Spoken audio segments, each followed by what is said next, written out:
months since the COVID pandemic hit the world and India. And all the projections for ADEX that have been made over the last year and the beginning of this year, those have gone all awry.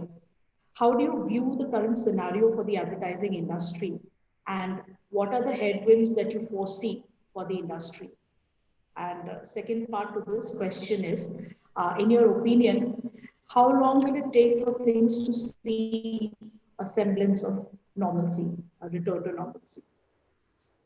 Oh, well, as you rightly said, what started off in India as a 3-week lockdown, as it's transpired, we are past 6 months and we are still in a kind of a quasi lockdown even now. We have went through our phases of lockdown 1, lockdown 2, lockdown 3, then unlockdown 1, unlockdown 2. But at the end of it, it's only today in Mumbai that restaurants and bars have been allowed to open at 50% capacity. So we are 6 months later still in lockdown. But the good news, if at all there is good news in this very tragic period that we have gone through, the good news is that consistently we are opening up as an economy. Right? It might be slow, it might be patchy, it might have some spikes and might have some weekend lockdowns or some other kind of lockdowns. But generally speaking, the economy is opening up. So the trajectory is of opening the economy up, despite the fact that we have not conclusively flattened the curve, as they say. India is a big country. What was initially a problem of our big metros today is a problem of our tier 2 cities. So it's not going to go away. It's not as if that one day we'll wake up and as some world leaders have said, it will be gone. That's not going to happen. But I think the general sense is, and what I believe is, that the worst is behind us. And when I say the worst is behind us, I mean it both from the economic front, as also in terms of people's psyche and the immediate panic and fear that this virus had brought about has evened out. It's only human nature. How long can we keep living in fear? We should still be very careful. We should still wear masks. We should still maintain social distancing, wash our hands often. But we need, as an economy, to get on with it. From the industry perspective, and as you know, we are a derivative industry. If our clients' businesses are not doing well, before they shut their production lines, they will cut their marketing budgets. That, therefore, is clear. So the entire industry has gone through a very difficult time. And the other reason it's been difficult for us is that in terms of opportunities to save costs, we are unlike many other industries where they have various options and opportunities to save costs. 70% to almost 75% of my cost and our industry's cost is people. And we don't like to refer to them as cost, we like to refer to them as assets. But that's all we have.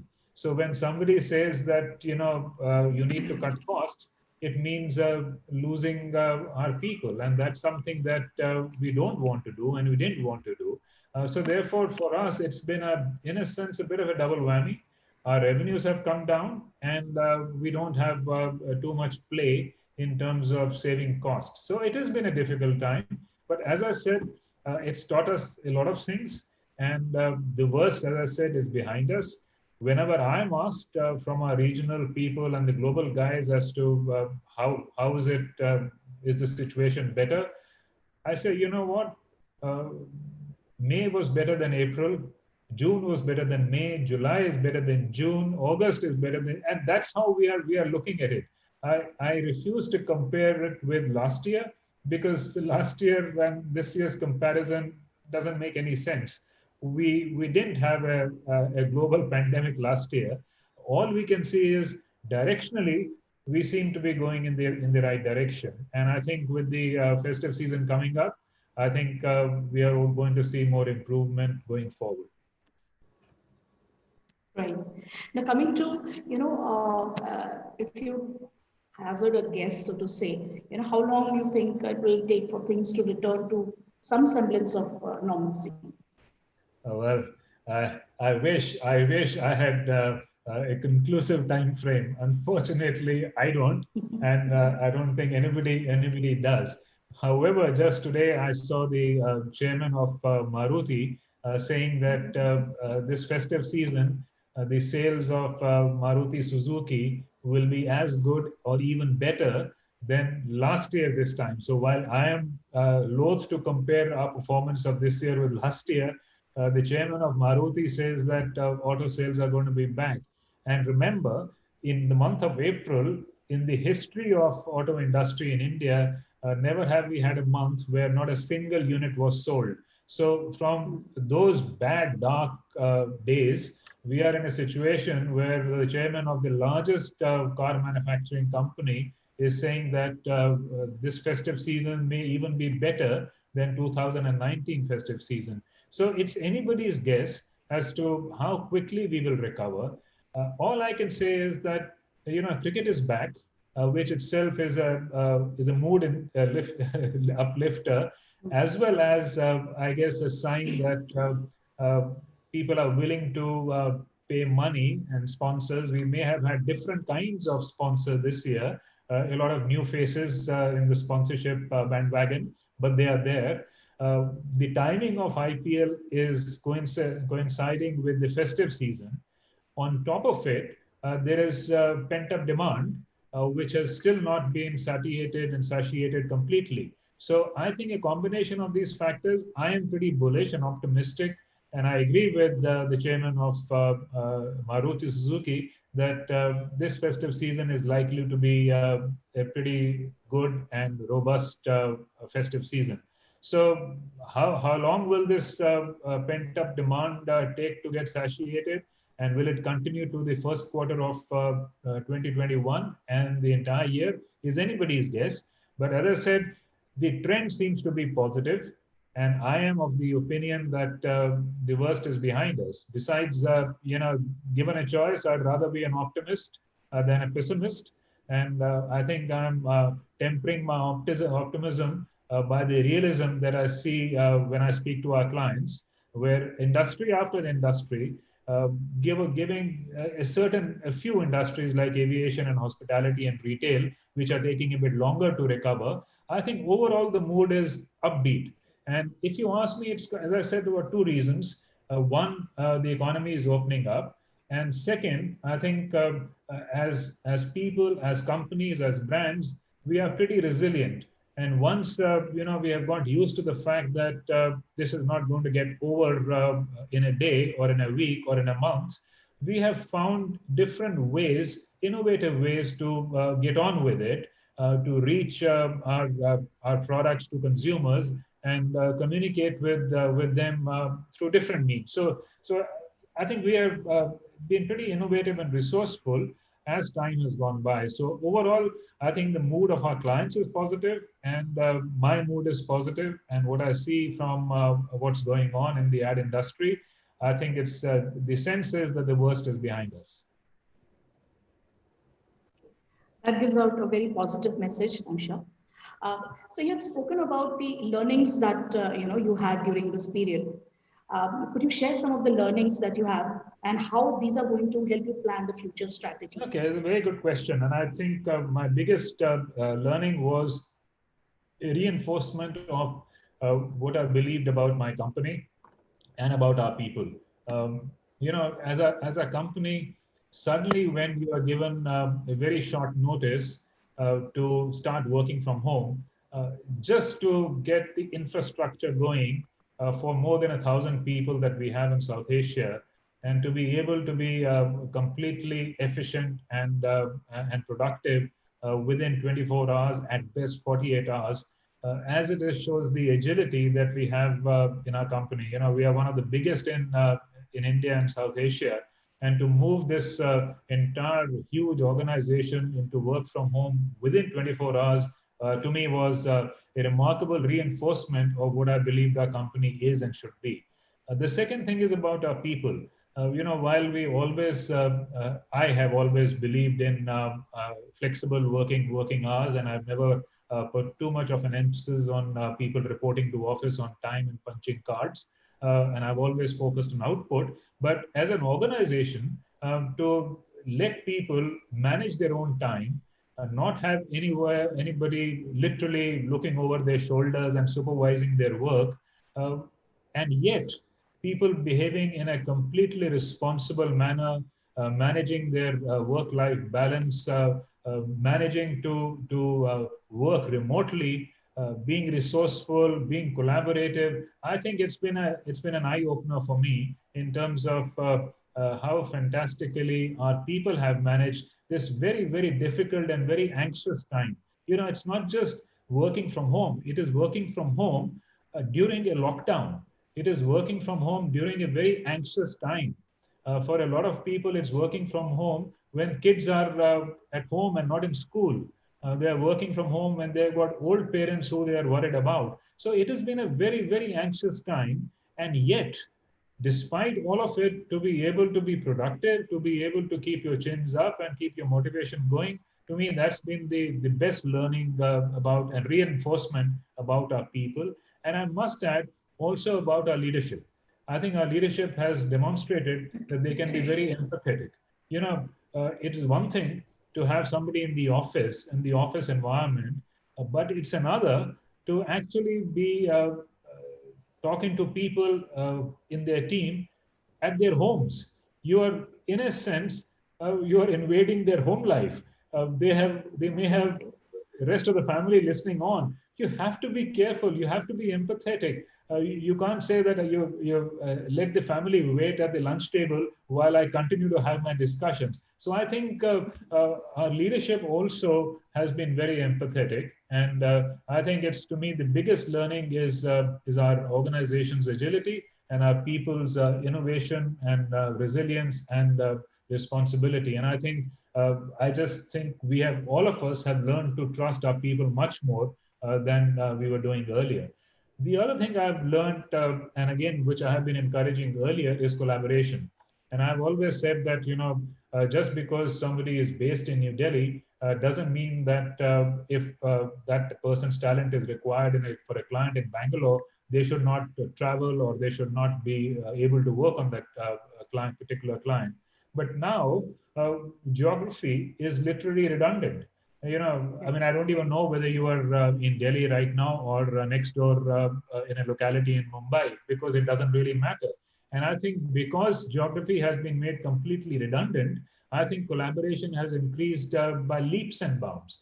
Everyone fits onto a screen. And as long as that happens and everyone is working remotely, where you are located just doesn't make any difference. So I think that collaboration has been the other very big aspect of what I have learned during this time. So overall, lots and lots of learnings. And from our clients' point of view, I think the stuff that for the past 5 years I have been talking about, which is that as an organization, we have to open up more revenue streams. Clients are spending, just not spending enough with the ad agencies. Their budgets are much bigger, and we need to get a share of our clients' marketing budget rather than just their advertising budget. So this is what I have been saying for a long time. And a couple of years ago, or a year and a bit ago, when Wunderman and JWT came together to form Wunderman Thompson, our capabilities to deliver this end-to-end solution to our clients expanded exponentially. Today, we genuinely have the capability from data to technology to mainline communication all the way to e-commerce. So today, when we go to a client, we can actually, dig up more revenue streams for ourselves. And this pandemic has actually shown us that we are in a sweet spot, because our digital revenues are today almost 35 to 40%. And digital revenues, as you can imagine, are not coming down necessarily. And this is what the reports have also been quoting, and this is what we are seeing within our companies also, that while the mainline communication has been challenged in terms of growth, not so the digital revenues from our digital companies, which are still growing at double digit. So I think that's the other revelation that, when a pandemic and a crisis hits, suddenly clients also become more conscious of the need for other sources, other ways to get through to their consumers. Absolutely. And therefore, if there is an agency like ours, which has this capability, why would they not talk to us? Especially when their budgets themselves are under challenge because they don't have now the luxury of spending money with some 7 partners. They would rather consolidate with one and also stretch their rupee a bit more. So that's been the other learning for me for this during this period. Great. So you've touched upon working along with clients in the new normal. So how do you see the agency client working relationship, agency client association, collaboration, in future? How the learnings, the experiences of the past few months during the COVID and lockdown period, how that has changed, the partnership for the future times? Well, I'm glad that you use the word partnership because I think that is what a lot of crisis, whether it's a personal crisis or it's a crisis of the economy like we are facing, I think uh, either it breaks relationships or it brings you closer together. And I think what I have seen is that over the last 6 months, despite the fact that this has been a difficult time for everyone, I think our relationships have only become stronger. Being the agency that we are, we have got clients from just about every industry and every category. Some of them, like FMCG and essentials and pharmaceuticals and IT, they were not that uh, radically impacted by. They were, but not as radically impacted by certain others. And those certain others are aviation, hospitality, retail, auto. As I said, in April, they had zero sales. And we had a lot of clients from that sector also. So, where we need our partnership required us to be true partners in the sense of giving them the right strategic advice, even if their spendings almost dry up, find innovative ways to still keep the dialogue with the consumers open. Because our advice to all our clients has been just because of a crisis, you just can't vanish.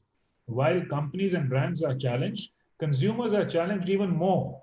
You just can't, disappear and hope that your consumers won't abandon you. Because then, if you don't have any dialogue for a consumer for 6 months, uh, why would the consumer want you back in their lives? So, what we have encouraged our clients is to keep the dialogue open, even if you are in sectors which have been very immediately and very radically impacted. Even there, find ways to have dialogues with your consumers. So, to me, it's been an interesting journey of how partnerships and the character of the partnership and the strength of the partnership actually comes to the fore when you are tested. And in this time, we were tested by a global pandemic where clients' budgets were under threat, where they genuinely needed strategic advice. And I can tell you, I'm very happy that in these 6 months, we have maybe more than some 700 clients, and we have parted ways not even with one. So it just shows you the strength and the sensitivity that with which we have handled this entire partnership. So I'm very happy in terms of the way the partnership has gone. Great. So while talking about clients, so could you share the new client additions that Wonderman Thompson has been doing, in the last 1 year, the new additions that you have made, and also since you said that you haven't lost any clients in your portfolio, have you added some new clients during this period as well? Oh, yes, we have. And in fact, not even a year, even if you look at the last 6 months, uh, I think the number, as I was told in preparation for this interview, we have over 50 new assignments from clients in the last 6 months. And the number seems rather large, but we also have many offices and many companies within our group. So as a group, to have 50 new business wins is really, really impressive. And I think uh, what's also the reason for this, as I said earlier, is that these 50 new businesses are not necessarily the ones that we have got in competition with other agencies, as in mainline agencies. A lot of these projects are also from the digital side. They are also from technology. They are also from design and data projects, where we are not competing against the what you regularly think of, another advertising agency, but design companies, from technology companies, and from digital companies, from e-commerce. So as a holistic end-to-end solution provider, even the opportunities for new business for us have multiplied much more than from the narrow confines of only the advertising business. So, which is the reason why, as I said, I'm very impressed with our people that despite managing remote working, working from home, managing the anxieties of this pandemic, they have still had the gumption to go after and chase new business, and manage to get 50 new pieces of business in a very, very difficult year. So it has been a very, very good and happy new business performance from our people. That's great. Now you've spoken in detail about how the transition to work from home has been at Wonderman Thompson, and how the agency has been encouraging and motivating its workforce working remotely. Now, along with this, the new normal also calls for a lot of skill upgradation that is required. So, how are you helping your workforce, developing their skills, providing them various upskilling opportunities? I'm glad you asked that question, because I think it is a very important one. Uh, as I have been maintaining that, and you will agree that one of the things that this pandemic has done is to collapse 2 years of tech adoption into 2 months. Right, everything has been accelerated, and which is why if our people's skills do not keep pace, and the digital transformation which was happening already, which has got accelerated, if people are not capable of managing in the new world, uh, how will they survive? So I think one was a realization that our people had, that they need to fast track their skill upgradation. And secondly, we realize as an organization that this is the opportunity where people are receptive, people will feel motivated, that the organization is investing behind them. And we actually ran in the last 6 months 80, and I'm saying 80 online programs for skill upgradation, for issues of mental health and well-being, and also in terms of trying to equip our people with what the future holds for them. And what amazed us was that earlier, when we used to run these online training programs, we would be happy with maybe a 40-45% participation rate, because everyone somehow or the other was used to training programs which were in a physical location, and where you are spoon fed a bit. But here, because everyone realized that now we have to get on with life and fast track our skill upgradation, we had some 80 to 85% participation levels, which was amazing. So therefore, one of the things you need to do, even to motivate people, is to make sure that they realize that the company and their organization is investing behind training and upgrading their skills. So I think that we did very successfully, and I think hats off to our HR people to have actually managed such a successful program and consistently. So these are, some of them are global programs, some of them are programs that were done here.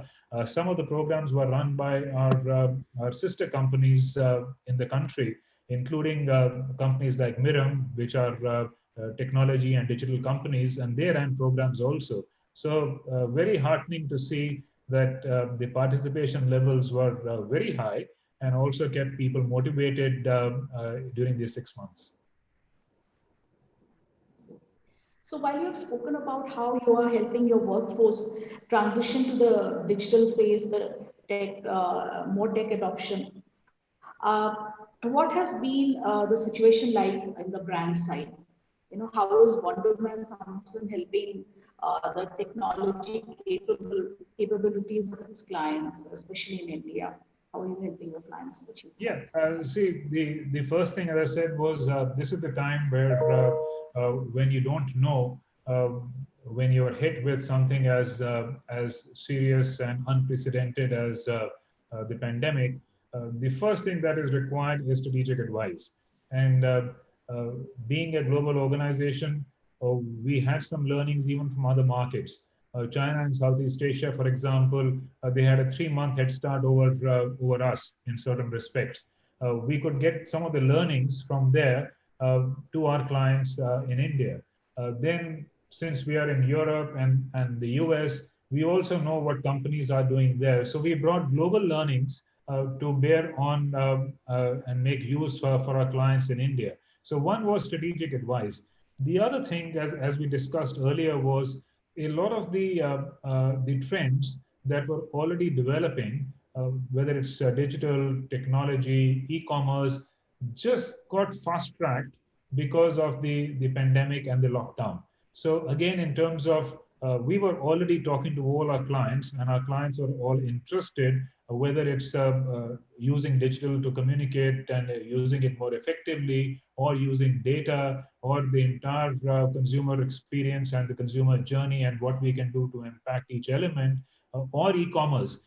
The conversations were going on, but the urgency that we found post-pandemic uh, was very refreshing. So suddenly, some of our clients who were in retail and whose revenues, almost 95% of whose revenues came from brick and mortar, suddenly realized that with the pandemic and the lockdown and their and the malls shut and the shops shut, their revenues came down to almost zero, and therefore they needed to put in place very quickly development of the e-commerce channels, start thinking omni-channel very quickly. So that is again an area of strength for Wunderman Thompson. So we suddenly had many doors and many conversations which were fast-tracked because of the pandemic. So again, I'm saying these are the things that clients need in terms of strategic advice, as well as actual use of technology to reach their consumers faster,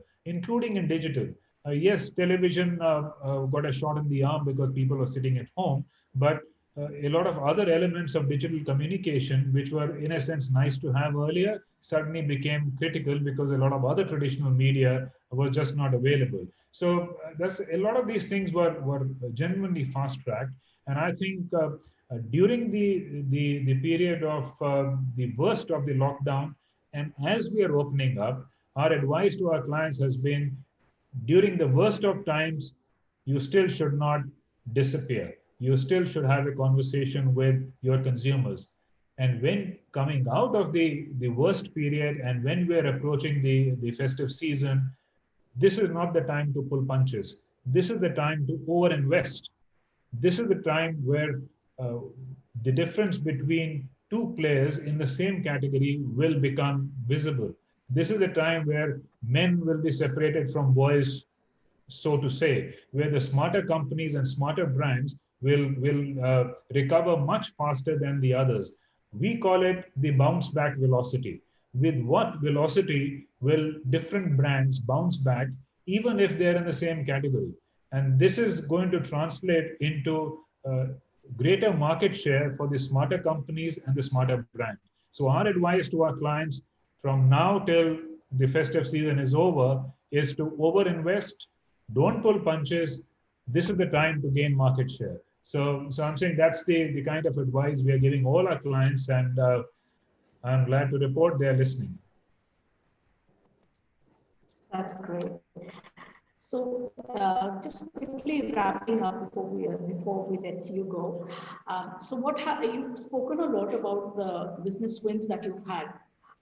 So, what has the growth been in terms of billings in 2019? Number one, and number two, in these current tough situations, how are you recalibrating your growth for the financial year 2021? Yeah, so okay, so we are in a financial year of January to December. So luckily for us, luckily, unluckily, whichever you say, but the reality is that the first 3 months of the year were before the COVID impact, because 25th of March is when we went into lockdown. So we had 3 good months before the lockdown. Having said that, um, the next 3 months were terrible. That's the time, as I said, in the month of April, when you have zero sales of any automobile in the country, you can imagine how difficult that period was. And and I think while things are recovering, and they're recovering, as I said, every month, it is going to be a challenge. Growth is going to be a challenge.